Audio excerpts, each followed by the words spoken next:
आप देख रहे हैं धोरों की धार। बढ़ेंगे आगे। राजसमंद से बड़ी खबर सामने आ रही है, जहां नगर परिषद में बड़ा हंगामा देखने को मिला। आयुक्त और सभापति पर फेंकी गई स्याही। ये बड़ी खबर आपको बता रहे हैं। पार्टी पदाधिकारी पर स्याही फेंकने का आरोप लगा है। बीजेपी कार्यकर्ताओं ने आरोपी का समर्थन किया। आरोपी के समर्थन में कांकरोली थाने पर जुटे लोग, नगर परिषद कर्मचारियों ने कार्य बहिष्कार कर दिया। कर्मचारियों ने विरोध में इलाके की बिजली काट दी, यानी कि लाइटें बंद कर दी गई। कांकरोली थाने में क्रॉस मुकदमा भी दर्ज किया गया। आरोपी युवक शांति भंग के आरोप में गिरफ्तार हुआ। नगर परिषद इलाका पूरी तरह से अंधेरे में डूब गया, क्योंकि सभी लाइटों को वहां पर बंद कर दिया गया। सफाई कर्मियों ने आज हड़ताल का ऐलान किया। बालकृष्ण स्टेडियम में देर शाम की पूरी घटना है, जिसे विस्तार से आपको बता रहे हैं कि किस तरह से स्याही फेंकने के बाद पूरी शांति भंग हो गई है। गंभीर आरोप लगाए जा रहे हैं। लाइटों को बंद कर दिया गया। सफाई कर्मियों ने हड़ताल का भी ऐलान कर दिया। पूरी टीम निरीक्षण कर भी रहे थे। हम काफ़ी कुछ निरीक्षण कर लिया था और अभी कर ही रहे थे। उसी दौरान बीच में 5-6 लोग आए, जिसमें से 2 भरत दवे और मंगल सिंह और उनके साथी थे। आते ही उन्होंने गाली गलौज और काम करने से रोकने का कि क्या काम, तुम ये छोड़ो काम धाम, और ये काम मतलब काम से रोकने का कार्य किया गया। गाली गलौज की गई, धक्का मुक्की की गई और हमारे ऊपर शाही बोतल में लेके आए थे वो शाही फेंकी गई। चेयरमैन साहब और उनके जो भी नगर परिषद के जो भी कर्मचारी होते हैं, वो सब वालके स्टेडियम के अंदर जो निर्माण कार्य उसको देखने गए थे। 5-7 लोग और उनके साथ थे। तो तभी बता रहे हैं जैसे कोई ये मंगल सिंह और ये दवे, भरत दवे और उनके साथ 2-3 और बताते, वो अचानक आए और वो उनके ऊपर शाही फेंक दी, गाड़ी पे फेंक दी, उनके ऊपर फेंक दी। और जो बताते कि जो उनके साथ जो हरिजन समाज के लोग थे, उन्होंने बीच बचाव किया तो उनके साथ जातिगत गाली गलौज भी की, धक्का मुक्की भी की, गाली गलौज भी। फिर इसके बाद क्या, पुलिस को इतना मिली तो पुलिस वहाँ पे मौके पे पहुंची और एक जो भरत दवे था जो मौके पे मिला। जी, हमने FIR भी दर्ज कराई है जी।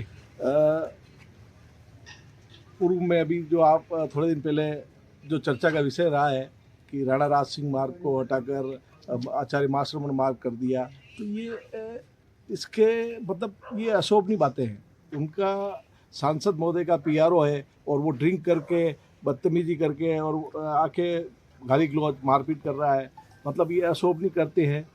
तो मैं तो यही कहना चाहता हूँ भाई, ऐसा अशोभनीय करते क्यों कर रहे हो? आप कोई अच्छा कार्य करें, लेकिन आज जो किया है वो बहुत गलत है। तो तस्वीरें भी लगातार आपको दिखा रखे हैं और इस पूरे मामले को लेकर क्रॉस मुकदमा भी दर्ज किया गया है। नगर परिषद कर्मचारियों ने बहिष्कार किया है। इसी के साथ आपको ये भी बताते चले कि सफाई कर्मचारी भी आज हड़ताल का ऐलान कर चुके हैं। बालकृष्ण स्टेडियम में देर शाम ये पूरी घटना घटी। लगातार विस्तार से तमाम जानकारी आपको दे रखे हैं कि किस तरह से ये स्याही फेंकने का मामला सामने आया है। आयुक्त और सभापति पर स्याही फेंकी गई, पार्टी पदाधिकारी पर स्याही फेंकने का आरोप लगा और उसके बाद ये मामला और बढ़ गया। हालांकि यहां बीजेपी कार्यकर्ताओं ने आरोपी का समर्थन किया। आरोपी के समर्थन में कांकरोली थाने पर लोग जुट गए, इकट्ठा हुए। नगर परिषद कर्मचारियों ने कार्य बहिष्कार कर दिया। कर्मचारियों ने विरोध में इलाके की बिजली तक बंद कर दी, यानी कि सभी लाइटें बंद, बत्ती गुल। और उसी के साथ अब यह भी देखा जा रहा है कि शिकायत के बाद और जो क्रॉस केस हुआ है उसके बाद अगली तस्वीर क्या होगी। और इसी खबर पर ज्यादा जानकारी के साथ हमारे संवाददाता तरुण जोशी हमारे साथ जुड़ गए हैं। सीधा उनका रुख करेंगे। तरुण, पूरे मामले को लेकर जरा विस्तार से बताइए। पिछला जो मामला रहा, फिर उसके बाद क्रॉस केस इसमें किया जाता है, आरोप लगाए जा रहे हैं। अब ताजा तस्वीर इस पूरे मामले को लेकर क्या है? देखिए, राजसमंद नगर परिषद क्षेत्र के अंदर एक 50 फीट रोड बनी थी। उस 50 फीट रोड का पूर्व विधायक स्वर्गीय किरण माहेश्वरी ने नामकरण किया था राणा राज सिंह सड़क के नाम से। लेकिन अब उनकी पुत्री, उनके निधन के बाद उपचुनाव हुए और उनमें उनकी पुत्री दीप्ति माहेश्वरी फिर से विधायक बनी। और उन्होंने हाल ही में कुछ दिनों पूर्व जैन संत आचार्य महाश्रमण के आगमन पर जैन समाज की मांग को देखते हुए इस सड़क का नाम आचार्य महाश्रमण सड़क के नाम से शिलान्यास कर दिया। उसके बाद से नगर परिषद में जोरदार विरोध चल रहा था और ये विरोध 2 गुटों में था। दोनों गुट भाजपा के हैं, एक सांसद गुट है, दूसरा विधायक गुट है। और नगर परिषद पर गंभीर आरोप लगाए गए थे और यह कई तरह का विरोध हुआ। अधिकारियों को भी शिकायत दी गई, माननीय मुख्यमंत्री तक यह शिकायत भेजी गई थी। और उसके बाद कल वहीं दूसरी तरफ जो बालकृष्ण स्टेडियम है उसके ऊपर भी एक विरोध था, जो उसका नवीनीकरण का कार्य हो रहा है उसे लेकर माननीय सांसद महोदय राजसमंद ने एक विरोध दर्ज कराया था और काम बंद हो गया था। ठेकेदार ने काम बंद कर दिया। नगर परिषद ने एक टीम का गठन किया और उस टीम ने 3 इंजीनियरों की टीम ने इसे काम को सही बताया और काम फिर से शुरू हुआ, जिससे आक्रोशित भाजपा कार्यकर्ताओं ने कल जब नगर परिषद आयुक्त और सभापति मौका देखने के लिए निर्माण के निरीक्षण के लिए पहुंचे, उसी दौरान इस तरह की घटना को अंजाम दिया और दोनों जिम्मेदार पदों को कलंकित करने के उद्देश्य से उन पर स्याही छिटकी। फिलहाल दोनों तरफ से मामला दर्ज किया गया है। जो आरोपी बताया गया है भरत दवे करके, जो भाजपा का कार्यकर्ता है, और पीआरओ बताया गया, इसे पुलिस ने हिरासत में लिया और 151 में शांति भंग के आरोप में गिरफ्तार कर आज इसका मेडिकल कराया जाएगा। लेकिन नगर परिषद आयुक्त और सभापति के साथ हुए दुर्व्यवहार से काफी आहत है और कल से इन्होंने कार्य बहिष्कार कर रखा है। रात भर पूरा शुक्रिया आपका इस खबर पर तमाम जानकारी के लिए। बढ़ेंगे आगे, सवाई माधोपुर से बड़ी खबर। काफिला रोकने पर नाराज हुए विधायक। काफिला रोकने पर नाराजगी जताते हुए विधायक नजर आए, क्योंकि वहां पर लोगों ने उनका काफिला रोक दिया। काफिला रोकने वाले लोगों को खरी खोटी सुनाई गई, क्योंकि लोगों ने सड़क पर खड़े होकर काफिले को रुकवाया। निर्माणाधीन मकान का विरोध कर रहे हैं लोग और उसी के चलते ये पूरा घटनाक्रम भी हुआ।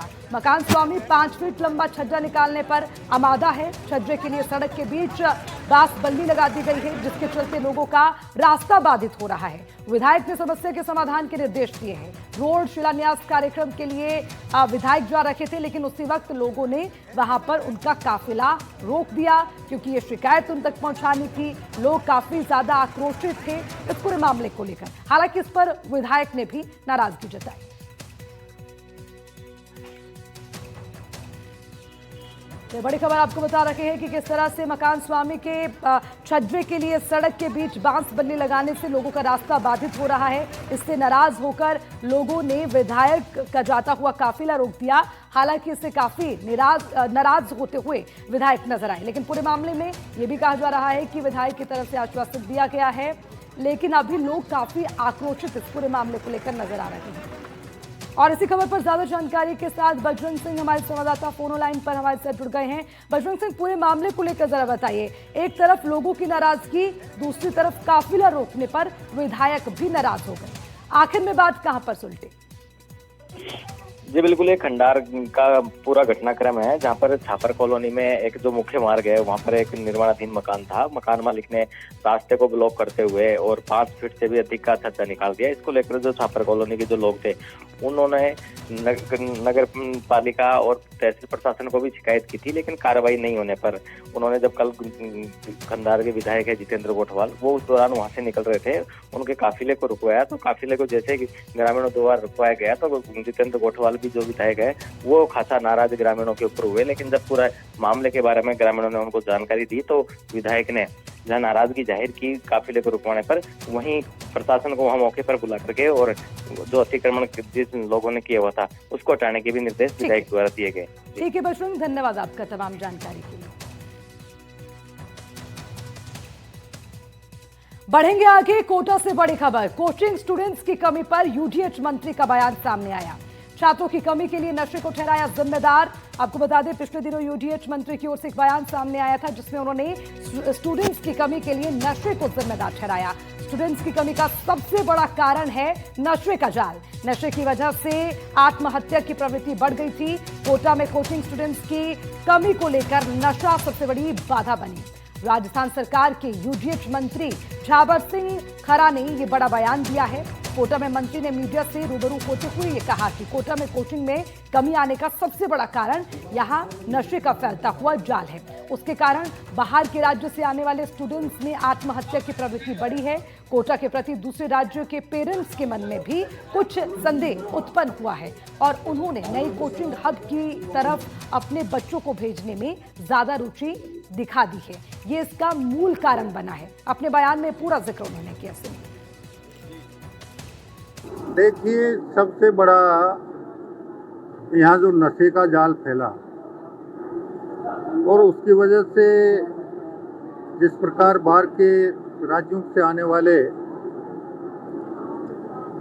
विद्यार्थियों में आत्महत्या की प्रवृत्ति बढ़ी, उससे कोटा के प्रति दूसरे राज्यों के जो अभिभावक हैं उनके मन में कुछ संदेह उत्पन्न हुआ और उन्होंने नए कोचिंग हब की तरफ अपने बच्चों को भेजने में ज़्यादा रुचि दिखाई है। और इसी खबर पर ज्यादा जानकारी के साथ हमारे संवाददाता शाकिर अली हमारे साथ जुड़ गए हैं, सीधा उनका रुख करेंगे। आज शाकिर, सबसे बड़ा सवाल यही, बच्चों की कमी जिसके पीछे का कारण नशे का जाल, खुद यूडीएच मंत्री कह रहे हैं और इस बयान के बाद से काफी चर्चा में ये बात आ गई है, लेकिन जरा सच्चाई आप बताइए ग्राउंड पर, अगर बच्चों की कमी है भी तो क्या उसे दुरुस्त करने की कोशिश की गई है, क्या उसके लिए मास्टर प्लान है और इस बयान के मायने क्या है, जरा विस्तार से बताइए।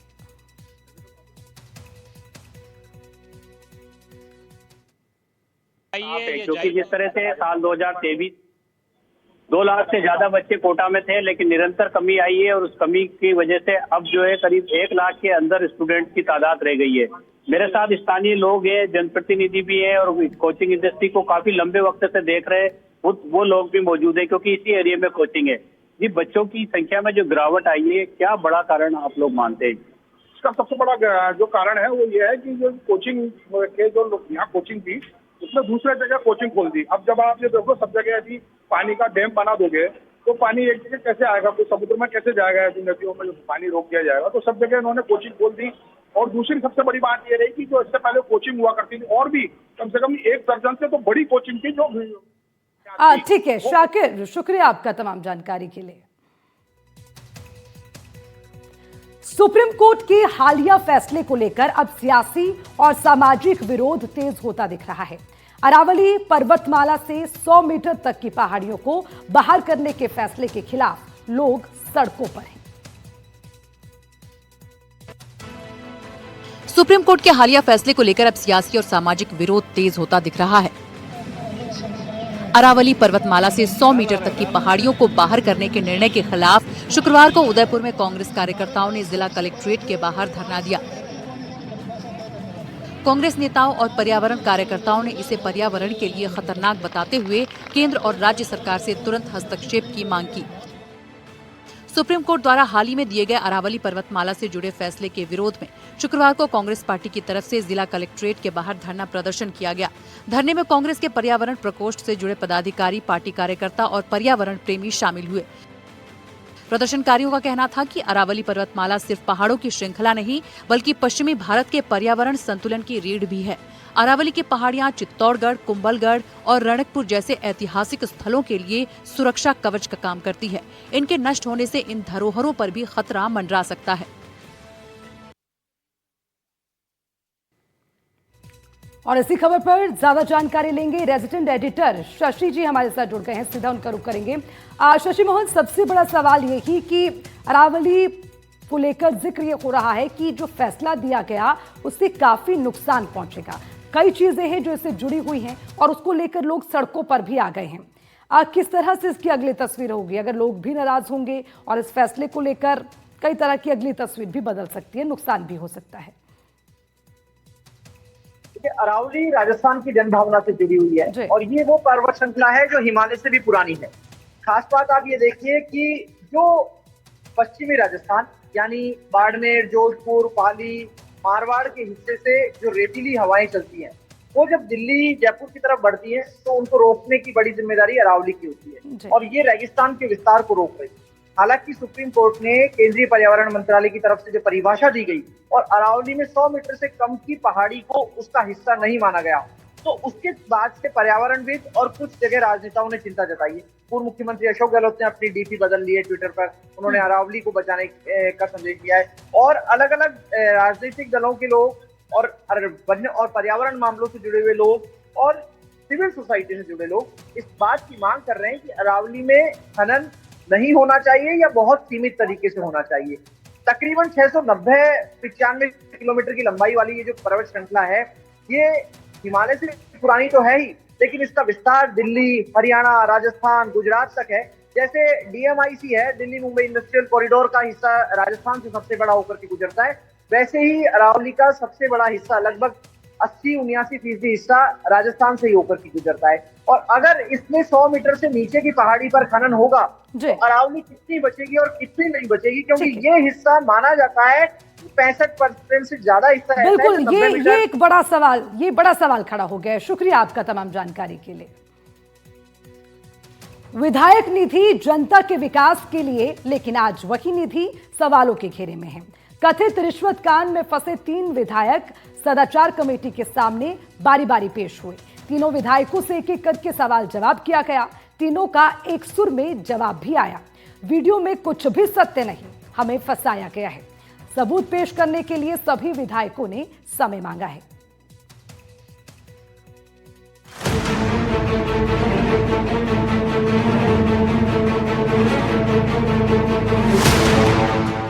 तीनों विधायकों की हुई पेशी।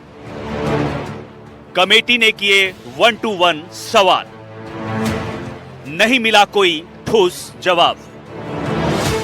सबूत देने के लिए मांगा गया वक्त। कमेटी ने मांगा लिखित जवाब। विधायक निधि के कामों को मंजूरी दिलाने के बदले कथित तौर पर रिश्वत मांगने के आरोप वाले वायरल वीडियो और ऑडियो क्लिप्स के बाद मामला गरमाया है। प्रदेश में हंगामे के बाद केस सदाचार कमेटी तक पहुंचा। शुक्रवार को तीनों विधायक पेश भी हुए। सदाचार कमेटी ने बारी बारी से तीनों विधायकों से सवाल किए।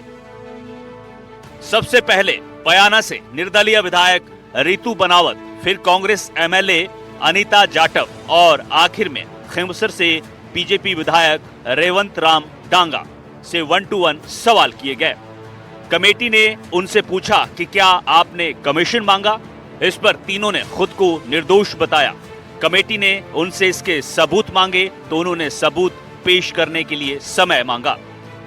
रेवंत राम ने 15, अनीता ने 7 और रितु ने 10 दिन का वक्त मांगा है, जिसे कमेटी ने मंजूर कर लिया है। अब तीनों विधायकों को अलग अलग दिन पूछताछ के लिए बुलाया जाएगा।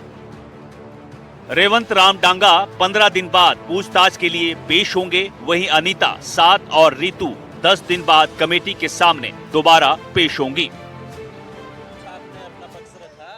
समिति ने हमें बुलाया, मैं मेरा पक्ष रखा, जांच चल रही है, जो दूध का दूध पानी का पानी हो जाएगा, वो जनता के सामने आ जाएगा। कोई आरोप नहीं चलेगा, कोई आरोप नहीं। प्रारंभिक तौर के ऊपर आज समिति ने तीनों माननीय सदस्यों को बुलाया है। तीनों माननीय सदस्यों की बात को गंभीरता से सुना है। हालांकि सदस्यों की कभी इस प्रकार की कोई घटना होती है तो बहुत सारी चीजें रहती है। कोई वो कहते हैं कि हम पहली बार के अंदर दस्तावेज है, हमारे दस्तावेज भी छूट गए। उस बात को तो मैंने फर्स्ट टाइम में ही आप लोगों के सामने रखा है और आगे भी उनकी कोई बात आएगी तो उनको पूरी तरीके से सुनेगी। मगर समिति, मैं पहले भी बता रहा हूं कि सदाचार समिति राजस्थान विधानसभा की बहुत मजबूत समिति है। आदरणीय मुख्यमंत्री जी के जो निर्देश है और स्पीकर साहब के जो निर्देश है, इसमें 0 टॉलरेंस के माध्यम से समिति निर्णय के ऊपर जाएगी और भ्रष्टाचार में अगर किसी प्रकार की कोई लिप्तता है तो उसमें समिति किसी प्रकार की बर्दाश्त नहीं करेगी। समय सीमा हमने तय की है, मगर समय सीमा 7 दिन, 10 दिन, 15 दिन का समय पीरियड होने के बाद में वो समय सीमा भी तय करके आप लोगों को बता दिया जाएगा। अगली सुनवाई इनको जैसे जैसे टाइम दिया है, जैसे रितु बनाव जी का 10 दिन का है, अनीता जाटव जी का 7 दिन का है और रेवत राम जी का 15 दिन का है। इसी दौरान इनकी सुनवाई करके आगे की जो भी बात होगी, कार्रवाई होगी, आप लोगों को अवगत कराया जाएगा। 2 दिन पहले विधानसभा में सभापति कैलाश वर्मा की अध्यक्षता में हुई सदाचार कमेटी की बैठक में तीनों विधायकों को तलब करने का फैसला हुआ था। इसके बाद तीनों को नोटिस जारी किए गए थे। विधानसभा स्पीकर वासुदेव देवनानी ने रविवार को यह मामला सदाचार कमेटी को सौंपा था। पेशी के लिए रितु बनावत 11 बजे आई और 30 मिनट तक उनसे पूछताछ की गई। उन्होंने 10 दिन का वक्त मांगा है। वहीं अनीता जाटव 11:30 बजे आई और 30 मिनट तक उनसे पूछताछ चली और उन्होंने 7 दिन का समय मांगा है। रेवंत राम डांगा 12:15 पर आए और 30 मिनट उनसे पूछताछ चली और उन्होंने 15 दिन का वक्त यहां पर मांगा है। समिति राजस्थान विधानसभा की बहुत मजबूत समिति है और समिति के निर्णय, समिति के मापदंड बहुत तटस्थ है। समिति इस तरीके से किसी भी प्रकार के अंदर कोई भी लिप्त है, मगर ये समिति इस निर्णय के ऊपर जब भी पहुंच पाएगी। किस पत्रकार बंधु ने इनका स्ट्रिंग ऑपरेशन किया, उनको भी समिति ने बुलाया है नोटिस देके, एक बार वो भी आ जाएंगे, उनका भी पक्ष पूरी तरीके से समिति जान ले। और 15 दिन, 7 दिन, 10 दिन इनकी तीनों मान्य सदस्यों की लिखित के अंदर टेबल के माध्यम से और जो साक्ष्य इन्होंने जुटाए हैं, ये कह रहे हैं कि हमारे पास में भी जो वीडियो दिखाया गया वो तोड़ मरोड़ के दिखाया गया, उसमें एडिटिंग थी, उसमें बहुत सारी चीजें थी। ये तमाम तथ्य आने के बाद में समिति सत्यता के आधार के ऊपर जांच करेगी और जांच करने के बाद में तमाम दस्तावेजों के साथ में पूरी समिति के सदस्य माननीय अध्यक्ष जी से मिलेंगे, स्पीकर साहब से मिलेंगे और समिति के जो मापदंड है उन मापदंडों के आधार के ऊपर समिति निर्णय करेगी। इसमें किसी प्रकार की कोई कोताही नहीं होगी। रितु बनावत ने मामले को लेकर सीएम को लेटर लिखा है, सीबीआई से जांच की मांग की बात कही है। कमेटी के सामने तीनों विधायकों ने खुद को बेगुनाह बताया है और कहा है कि वीडियो झूठा है, राजनीतिक साजिश है और हमें बदनाम किया जा रहा है। ये मैंने पहले भी कहा कि लोकतंत्र के अंदर ऐसी बात होना बहुत दुर्भाग्यपूर्ण है। ऐसा नहीं होना चाहिए। एमएलए लेड का पैसा या एमपी लेड का पैसा गांव गरीब किसान की जनता के लिए उस सुचिता को बनाए रखने के लिए होता है जो वोट की ताकत के ऊपर मान्यों को चुनाव जिता के राजस्थान की विधानसभा के अंदर भेजते हैं। अब उस बात के ऊपर मैं तटस्थता के आधार के ऊपर आपको कह सकता हूं कि तमाम पक्षों की पूरी जानकारी लेते हुए कौन इस स्टिंग ऑपरेशन के अंदर थे, उनकी भी बात को हम पूरी तरीके से सुनेंगे। पूरा सुनने के बाद में ये जरूर है कि समिति इस आधार के ऊपर इस निर्णय के ऊपर पहुंचेगी कि इस पूरे प्रकरण के अंदर चाहे कोई भी लिप्त हो, दूध का दूध और पानी का पानी करेगी। 3 विधायकों ने अपनी अपनी बात रखी। तीनों विधायकों ने जवाब के लिए समय मांगा, लेकिन जनता के सवाल को अब और समय नहीं चाहिए, सिर्फ सच चाहिए। अब नजरें सदाचार कमेटी पर हैं। क्या जांच निष्पक्ष होगी या फिर मामला ठंडे बस्ते में चला जाएगा?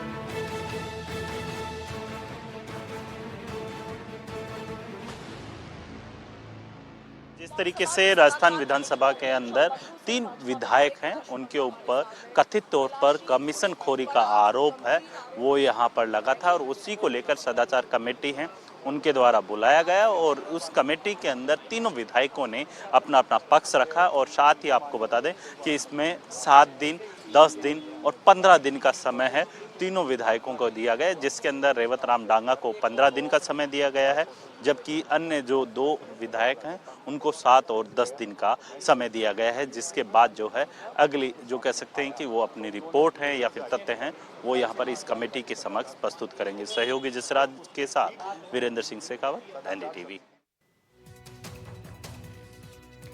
बढ़ेंगे आगे और इसी बीच बड़ी खबर, विधायक निधि में रिश्वतखोरी मामला। कांग्रेस विधायक नेता जाटव डोटासरा को भेजा जवाब। देखिए बड़ी खबर आपको बता दें, इस पूरे मामले में अभी जिक्र हो रहा है कांग्रेस के विधायक नेता जाटव का, जहां पर विधायक के भाई ने प्रदेश अध्यक्ष को जवाब भेजा तो आलाकमान जाटव के जवाब से संतुष्ट नहीं है। ये सूत्रों के हवाले से खबर मिल रही है। जो जवाब भेजा गया है उस पर आलाकमान संतुष्ट नहीं है। विधायक के जवाब पर पार्टी जल्द फैसला लेगी। अब देखिए लगातार जिस तरह से पूरे मामले को लेकर चर्चा हो रही है, तो वहीं पर जवाब सवाल के बाद अब एक और जवाब आया है। इससे गलत बात कोई हो नहीं सकती, इससे निंदनीय कोई बात हो नहीं सकती। एक जनप्रतिनिधि अगर इस तरीके की भ्रष्टाचार की बातें करता है तो मैं समझता हूँ कि वो हम सब को शर्मसार करने वाली बात है।